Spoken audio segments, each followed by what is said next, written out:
Bismillahirrahmanirrahim. Assalamualaikum warahmatullahi wabarakatuh. Bicara tentang pemimpin, maka kata-kata yang diucapkan, yang disampaikan oleh seorang pemimpin tentu pasti akan didengar oleh anak buahnya. Pasti itu. Kalau enggak, mana mau dia jadi anak buahnya. Tapi apakah ketika kata-kata itu berisi sebuah perintah, perintah itu dilakukan? Belum tentu. Kenapa?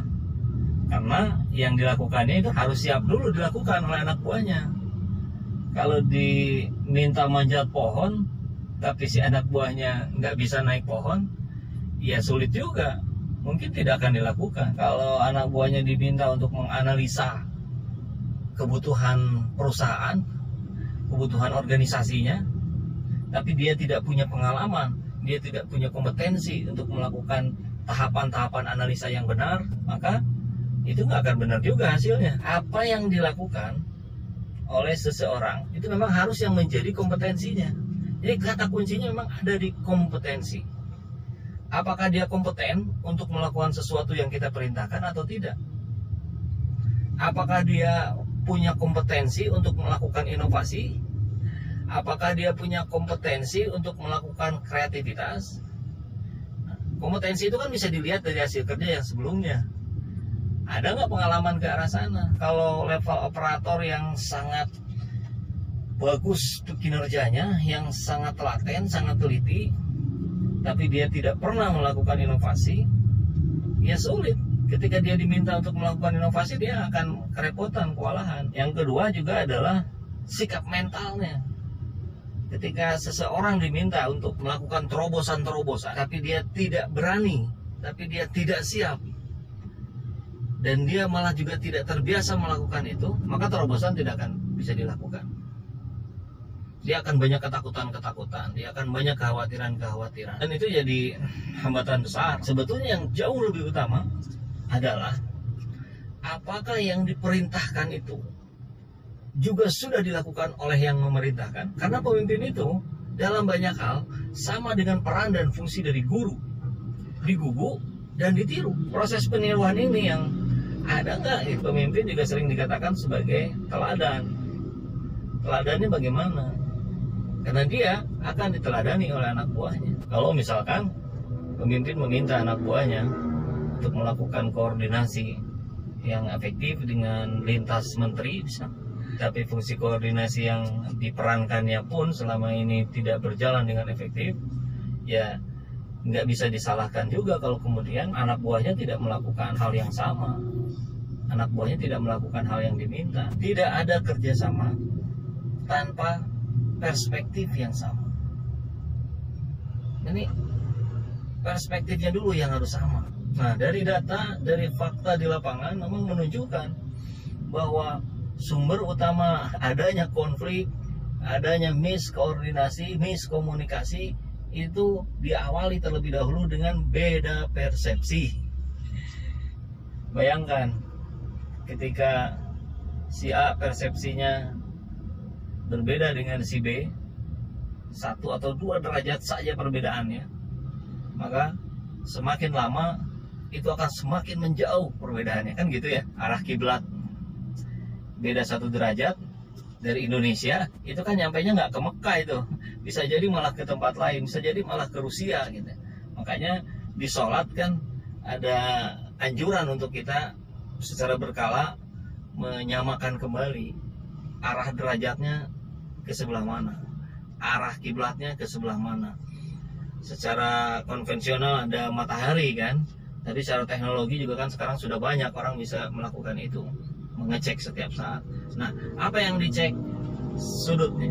Sudutnya sudah sama belum? Apa yang dilakukan oleh seseorang, siapapun itu, tingkah laku yang ditunjukkan sehari-hari, maka itu kendali terbesarnya ada di alam bawah sadarnya. Banyak pakar bilang perilaku 80%-nya dikendalikan oleh alam bawah sadar. Maka pemimpin harus rajin-rajin mengecek nih. Kalau pemimpinnya, apalagi pemimpin besar, mestinya kan dia bisa dikelilingi oleh para staf ahli, tenaga ahli yang bisa bantu mengukur apakah 80%-nya itu sudah bagus, sudah efektif. Tinggal yang 20%-nya tadi itu yang dikendalikan oleh sebuah perencanaan yang matang, oleh sebuah goal setting. Karena tanpa perencanaan tidak ada perwujudan yang baik. Gagal dalam merencanakan sama dengan merencanakan kegagalan. Terus bagaimana kalau tanpa rencana? Semuanya reaksioner, ya hasilnya pun jadinya sepotong-sepotong, nggak utuh, nggak jadi apa-apa. Ketika perencanaannya setengah matang, kan bisa jadi hasilnya bukan setengah jadi, enggak, bisa jadi kurang dari setengah atau malah nol besar, karena itu tidak sesuai dengan metode, itu tidak sesuai dengan proses yang semestinya dilakukan. Nah, dalam aktivitas manajerial, apalagi manajerial level dewa, level tinggi, maka ini kan menjadi hal dasar yang harus dicermati baik-baik. Jangan sampai organisasi besar seperti sebuah negara, tapi tanpa sebuah aktivitas perencanaan yang matang. Perencanaan yang disusun oleh orang-orang yang jago itu seringkali hasilnya tidak menunjukkan kehebatan. Kenapa? Karena masing-masing orang jago itu dia mengedepankan egonya masing-masing. Jadi sulit. Semuanya merasa benar, semuanya merasa pintar, semuanya merasa hebat. Orang hebat bergabung dengan orang hebat, tapi masing-masing merasa hebat, masing-masing merasa lebih hebat dibandingkan yang lain, maka itu hasilnya kontraproduktif. Kalau bicara di level negara, ini kita bukan kekurangan orang hebat. Orang hebat ini sangat banyak, orang pintar sangat banyak, tapi sikap mentalnya ini. Makanya dulu ada revolusi mental, tapi nggak tahu juga ini hasilnya bagaimana ini. Dan kalau memang itu sebuah gerakan yang besar, selevel negara, maka lagi-lagi memang seperti banyak saya singgung di video-video sebelumnya, harus ada pengukuran, diukur efektivitasnya bagaimana. Proses-proses revolusi mental yang dilakukan oleh semua kementerian, semua dinas. Kalau revolusi mental wujudnya sepeda santai, jalan santai, kan ada tuh dulu ya. Ya relevansinya di sebelah mana?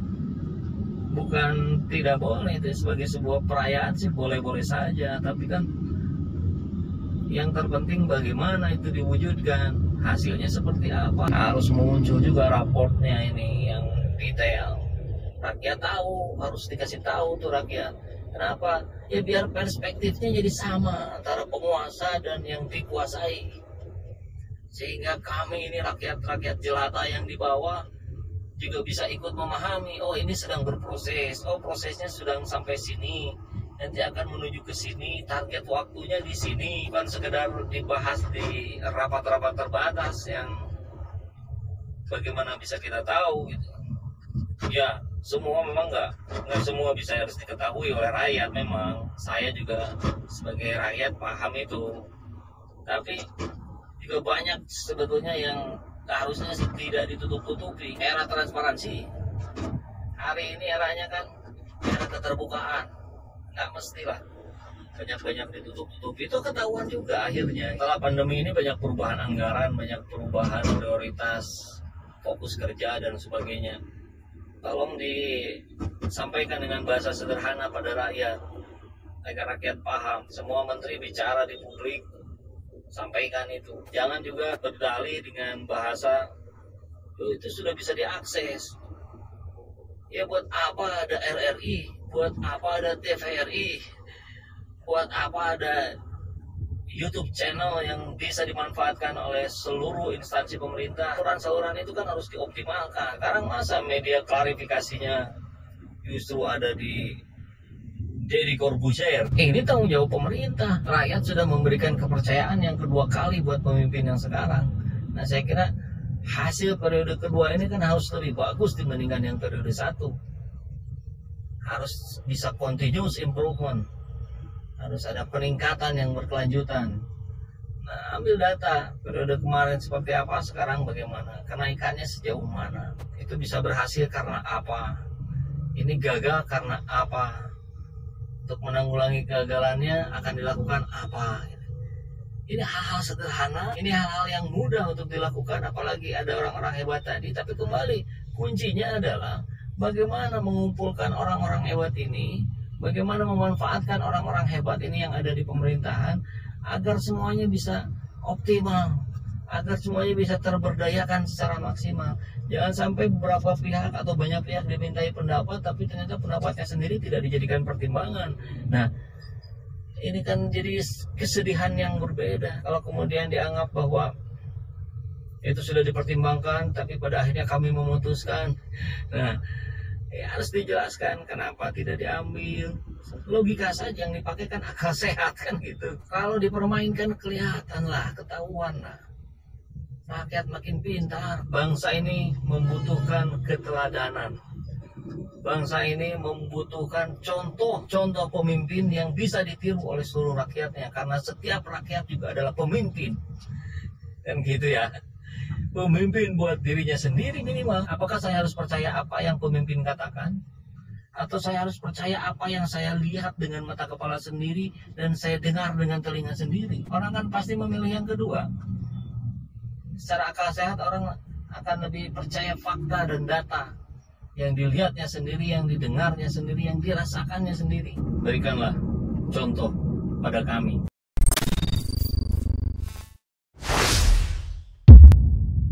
Sahabat semua, beberapa bulan yang lalu kami mulai membuka donasi untuk meringankan beban operasional tim kami yang sedang berjuang menegakkan dakwah nahi mungkar melalui kanal YouTube ini. Karena memang setelah cukup lama menjalankan program ini, kami menemukan sebuah fakta betapa berlikunya perjuangan ini. Bagaimana tidak? Dakwah yang kami jalankan ini terus-menerus bersinggungan dengan penguasa. Baik penguasa dari kalangan politisi maupun dari kalangan oligarki. Sehingga banyak peluang-peluang yang selama ini kami dapati dan kami jalani hari ini tertutup. Namun alhamdulillah kami pun tidak menyangka. Ternyata banyak sekali yang memberikan perhatian pada kami, pada channel ini. Dengan memberikan donasi yang cukup besar. Kami sungguh tidak menduga. Sebagiannya dikonfirmasi dan kami akhirnya menjalin persaudaraan baru. Dan sebagiannya lagi memang tanpa konfirmasi. Jazakumullah khairan katsira. Kami ucapkan banyak-banyak terima kasih kepada sahabat semua yang telah turut berjuang bersama-sama kami